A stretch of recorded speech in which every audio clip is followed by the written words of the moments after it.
Bien, gracias por seguirnos acompañando.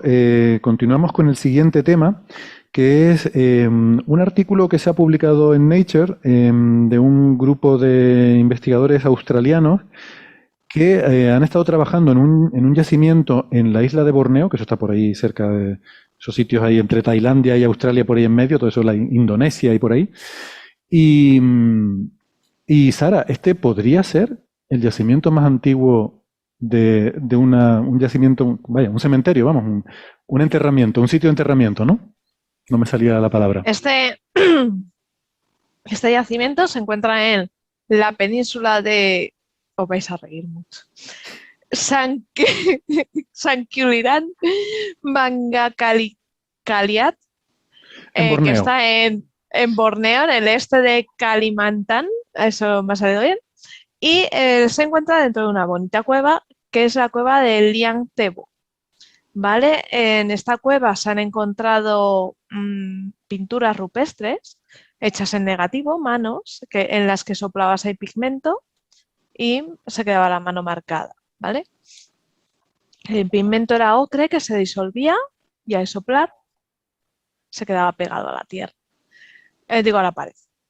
Vale, bueno, pues esta cueva lo que hicieron los investigadores fue excavar una trinchera porque dijeron, tiene que haber restos de algo, ¿no? De humanos, de animales que comieran los humanos, de vivir ahí o de estar ahí.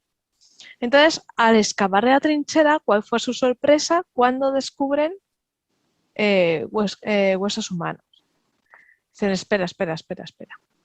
Fueron excavando poquito a poco y mostrando en el artículo todo ese proceso. Entonces se ve un enterramiento de una persona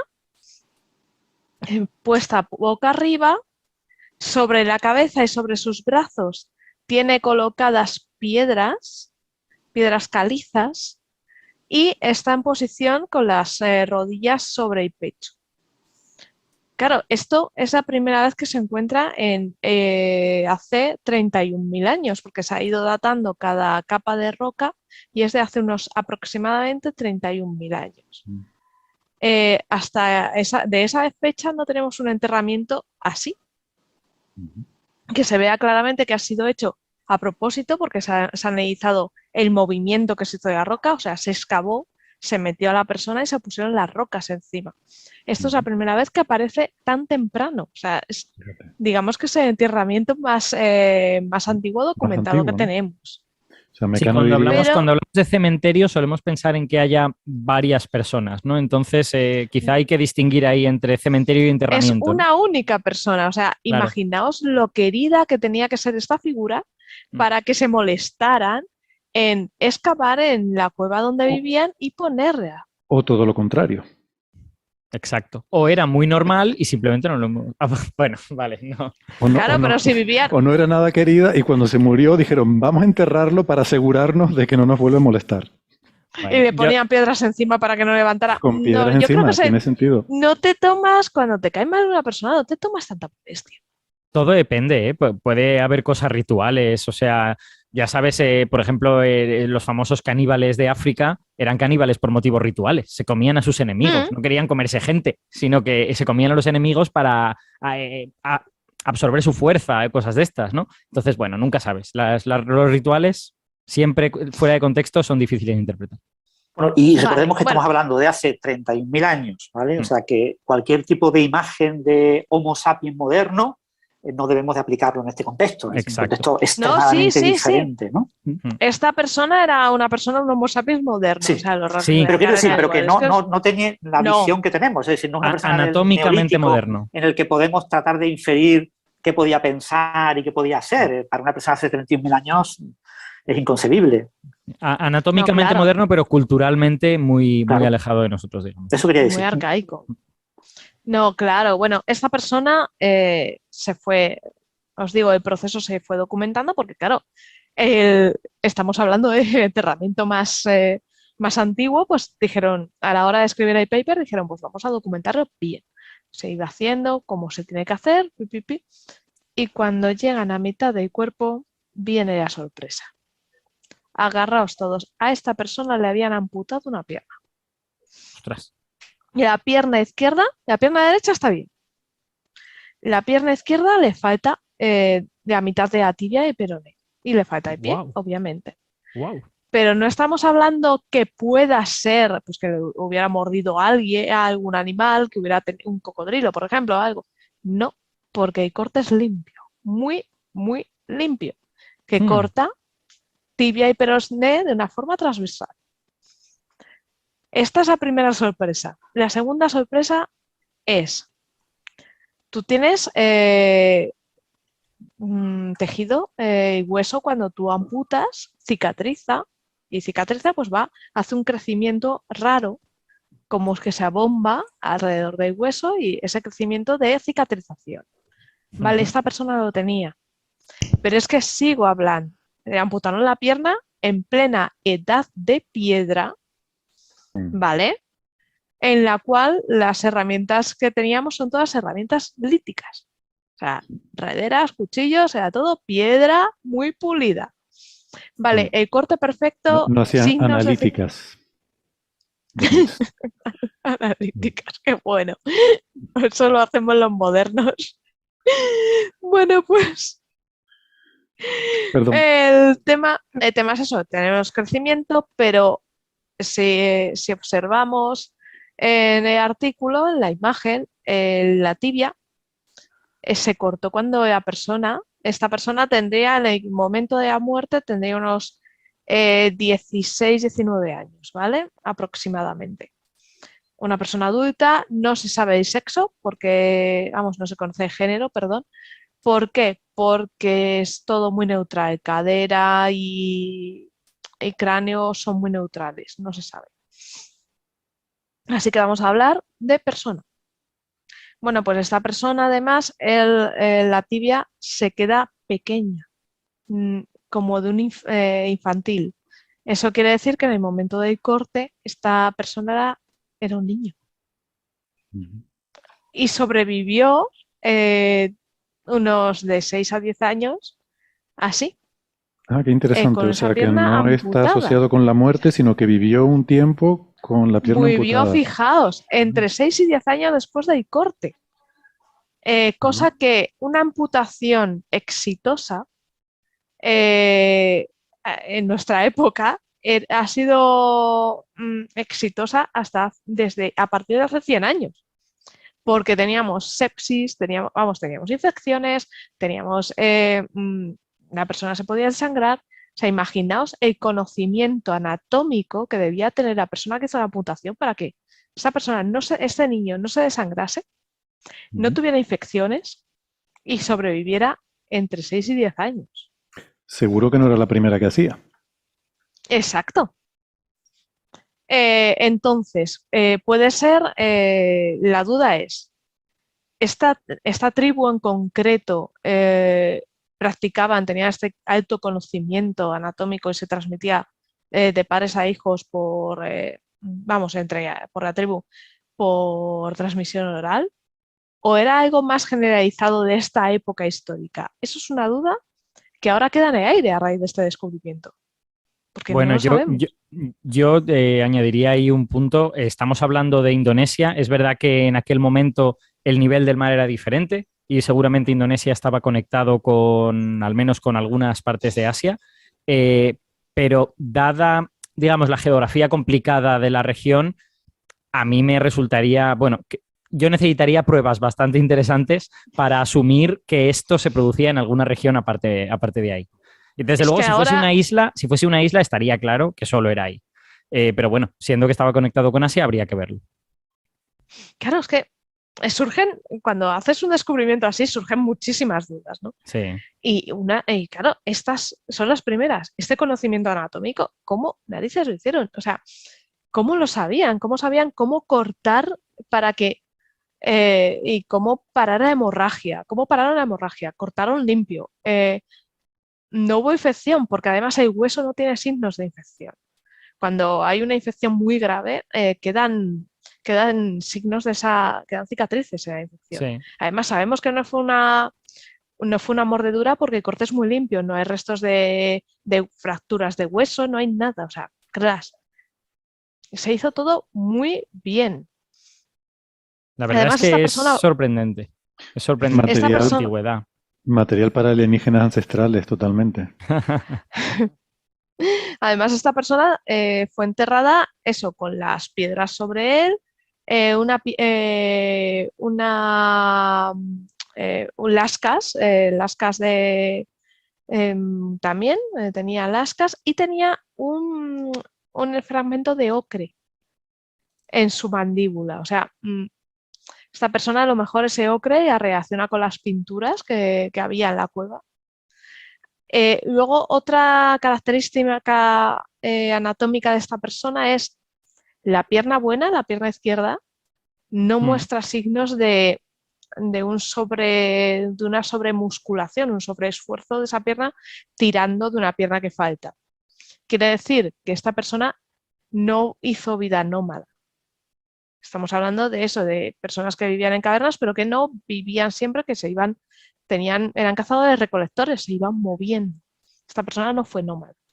O sea, o la llevaban con ellos de alguna forma, o le traían comida, ¿no? Claro, o sea, esto demuestra que esa cultura cuidaban de los enfermos. A esta persona la tuvieron que cuidar mucho tiempo, hasta que cicatrizó. La tuvieron que vendar, la tuvieron que cambiar vendajes, lavar heridas. O sea, estamos hablando de que se cuidaban entre ellos, había un cuidado, no se dejaba a nadie atrás. Y aparte, que a esta persona se le facilitaba acceso a alimento, vivía con la tribu, pero no hacía sobreesfuerzos.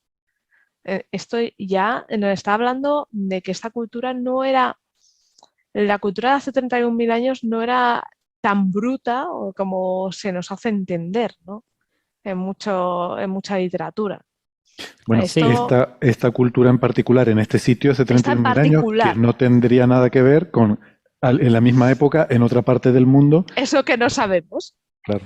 Sí, claro. A mí me parece imposible interpretar el hallazgo. O sea, quiero decir, claro, se puede interpretar que había una serie de conocimientos anatómicos que parecen muy avanzados para el momento, pero cualquier, digamos, inferencia cultural a partir de esto es muy difícil porque el contexto se ha perdido, no lo tenemos.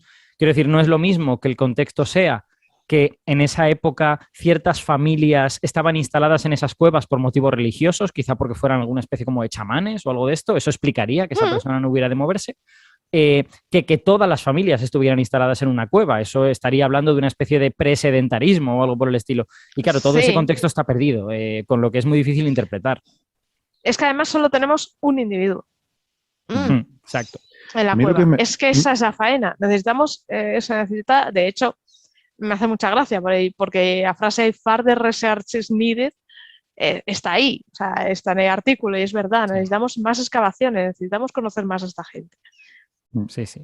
A mí me llama la atención que hay dos cosas peculiares aquí que coinciden. Por una parte, que es el enterramiento más antiguo que se conoce, y por otra parte, la amputación. O sea, es como, parece mucha casualidad que justo el cadáver más antiguo que encontramos enterrado resulta que tenía una amputación, lo cual es algo sorprendente también. O sea, como que coinciden dos. O sea, se tomaron las molestias.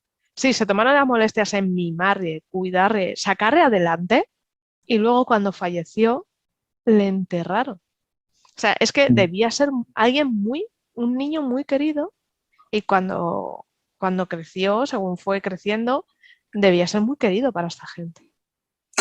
Y un punto importante es el tema niño, porque para una sociedad nómada es mucho más fácil transportar a un niño y llevarlo, que no necesariamente el niño estuvo viviendo toda su vida en la cueva.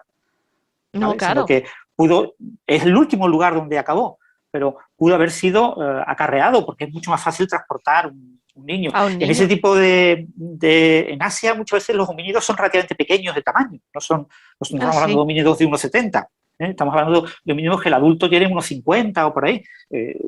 Perfectamente, por sus problemas, puede que estuviera inframusculado y creciera menos de lo habitual. O sea, estamos hablando de un ser humano con un cuerpo relativamente pequeño, fácil de transportar. Lo mismo lo llevaban con él. El tema es tamaño, eso, espera, un inciso sobre lo de Francis y te dejo hablar. El tamaño en el artículo está descrito, está dentro de la media de los hombres que se han hallado de esa época y un poquito más de las mujeres. O sea, es un tamaño de hombre medio.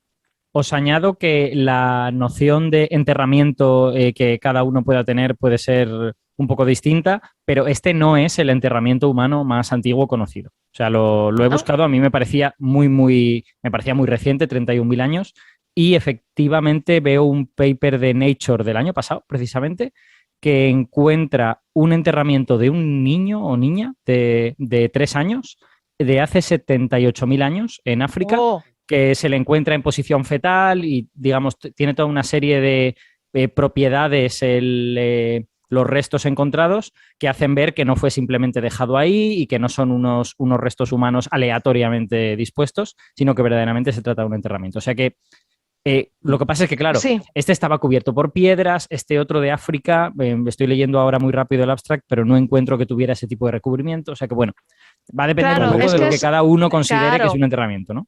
Eso es que en el artículo hablan de que se han encontrado más antiguos, pero que no con este nivel de cuidado de ponte las piedrecitas, ponte las lascas, como un ajuar, ponte cerca de la mandíbula, ponle la piedra de ocre.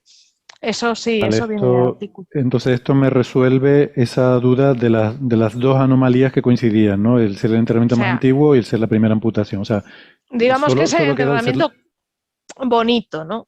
Sí, pero ya, vale, pero no es la coincidencia de que justo el enterramiento más antiguo también es el amputado, sino son...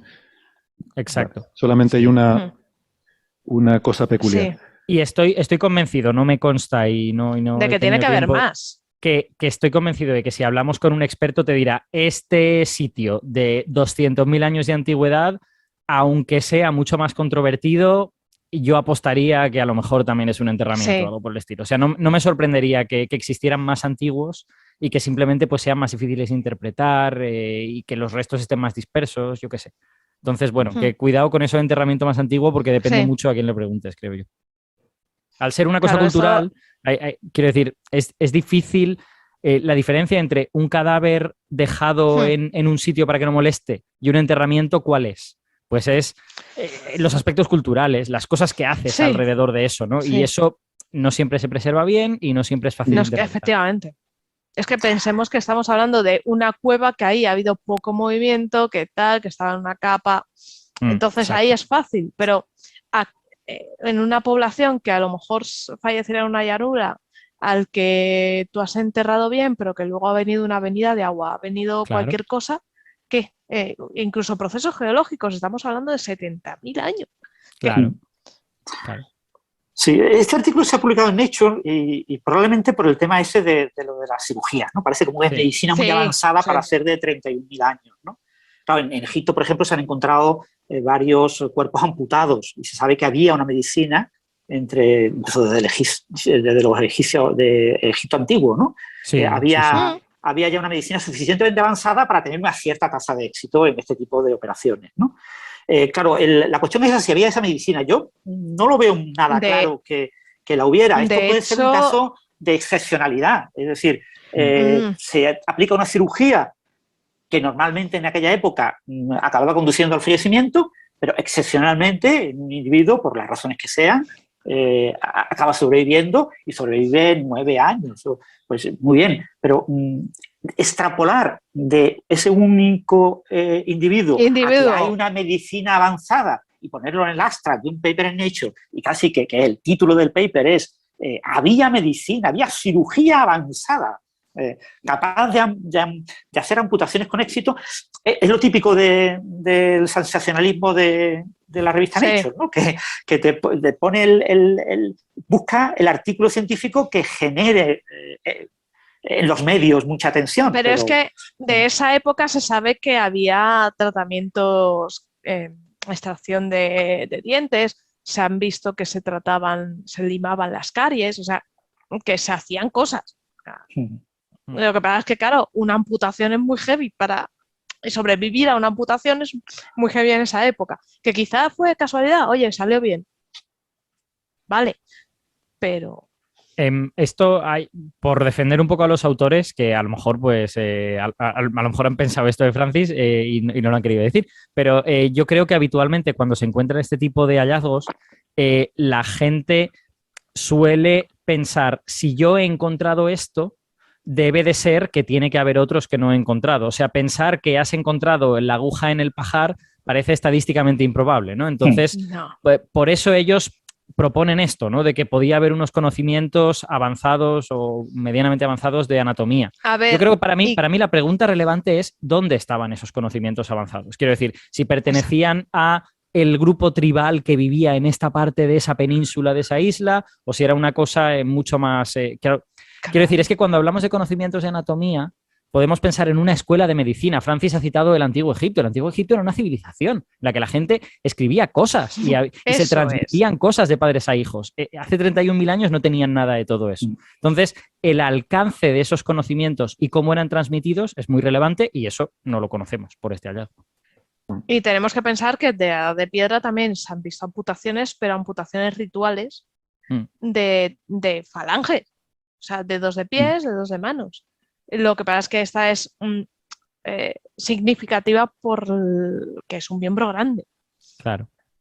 Y también es porque... mismo cortarte un dedo que esto vas a tirar para adelante. Exacto. Y también porque a veces las amputaciones, cuando solo se encuentra el dedo, digamos, pueden ser amputaciones realizadas en un contexto ritual a enemigos en un enfrentamiento, mientras que aquí claramente lo que has encontrado es el resto, ¿no? Querías que sobreviviera esa persona. Entonces eso es lo relevante. ¿Os imagináis que fueran como fue a medida que te enterrabas con tu miembro amputado? Luego después, qué asquito, ¿no? No, hombre, quiero decir, pues puedes tener. Bueno, esta gente se movía, pero tú imagínate que esta gente se movía. Eran nómadas ahí, llevar ahí. Bueno, todo depende de cómo de bien conservado esté. Pero si no olía mal. Si lo pones adentro de una iglesia, lo llamas reliquia, no hay problema. Exacto. Ahí también es que me da mucho asquito las reliquias. Si los cuerpos incorruptos de los santos olieran mal, ya verías cómo no se pondrían en las iglesias. Se ponen es porque no huelen. Pues porque han pasado en un pudridero, en una zona de oler X años y cuando ya eso no olía ya lo ponían. Yo sospecho que en la Edad Media se perdió el sentido del olfato, no sé, algo como la COVID sí, ahora que la gente pues entre tanta infección, yo creo que esa gente no tenía olfato porque si no era imposible haber sobrevivido. No se lavaban, o sea, ya con eso ya... ¿Para qué? Bueno, pues nada, estaría interesante ver cuál es cómo interpretaría Wall-E 2 paleolítico, persona amputada, tibia, fémur, bueno. Cirugía de la edad de piedra en Indonesia. Wall-E 2. Eso puede estar gracioso, ¿no? Venga, ¿alguna cosa más sobre esto? ¿O pasamos de tema entonces? No, ya.